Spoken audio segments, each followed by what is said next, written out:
Hello, welcome to empowermefirst.college lecture on ecology. I'm Mr. Nyati. So on this lecture, we are going to look at the levels of organization, biomes and ecosystems. Of course, we are also going to look at how energy flows within an ecosystem. We are also going to exploit the cycles of matter. We're going to look at the anthropogenic impacts on ecosystems and, of course, the conservation of our ecosystem.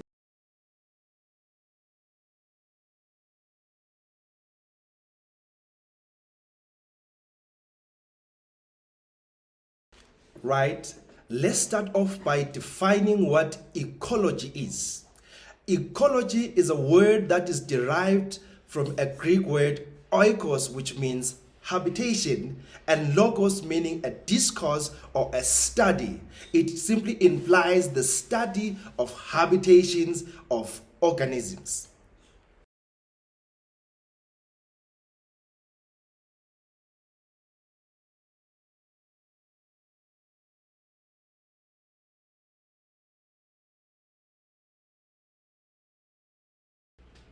We are going to look at the biosphere levels of organization. But for us to understand that, we need to break it down to the simplest point of view, that is the organism level. What is an organism?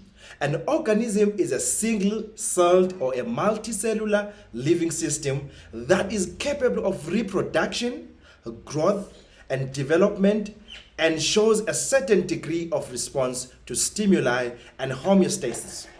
Most unicellular organisms are microscopic in size, and humans are multicellular organisms composed of several millions of cells grouped into specialized tissues and organs.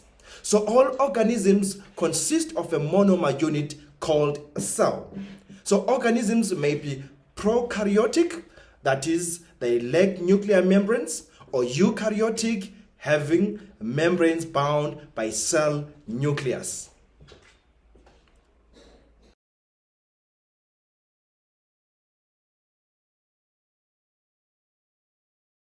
The second level of organization is a population. So when different organisms come together in a certain area, they form what we call a population of species.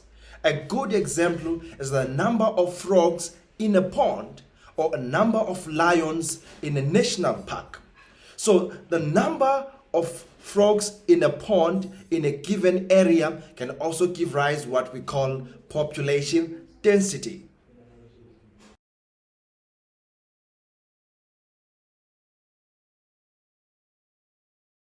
So, on the next list of organizational levels, we've got a community.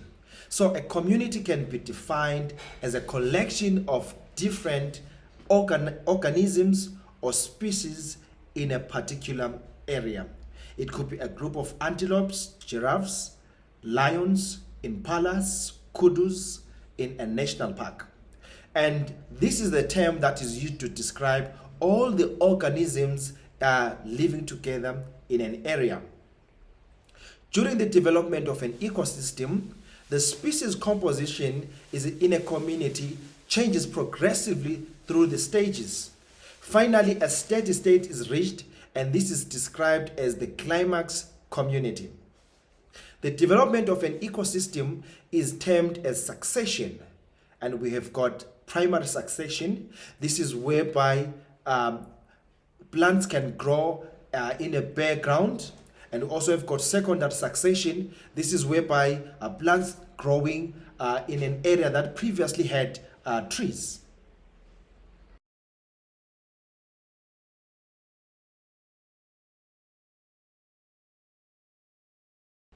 Now let us talk about ecosystems briefly. So what is an ecosystem? An ecosystem is any unit of environment consisting of both living and non-living components existing together in harmony. For example, it could be a pond where living components like fish, insects, larvae, amphibians, correlate together or interact in a non-living component such as water, rocks, and sand.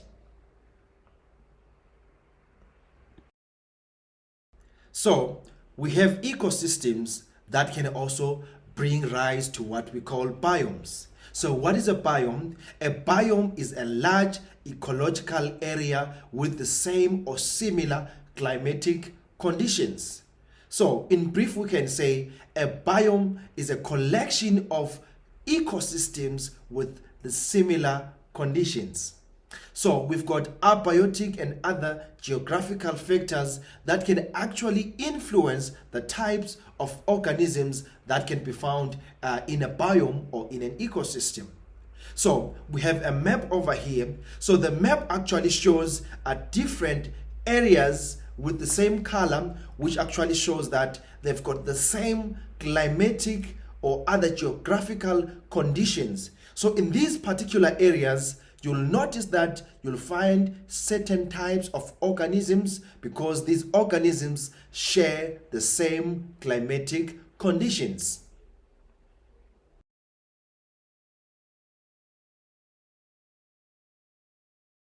So, last but not least, let's look at a biosphere. So, a biosphere is any part of the earth where organisms live.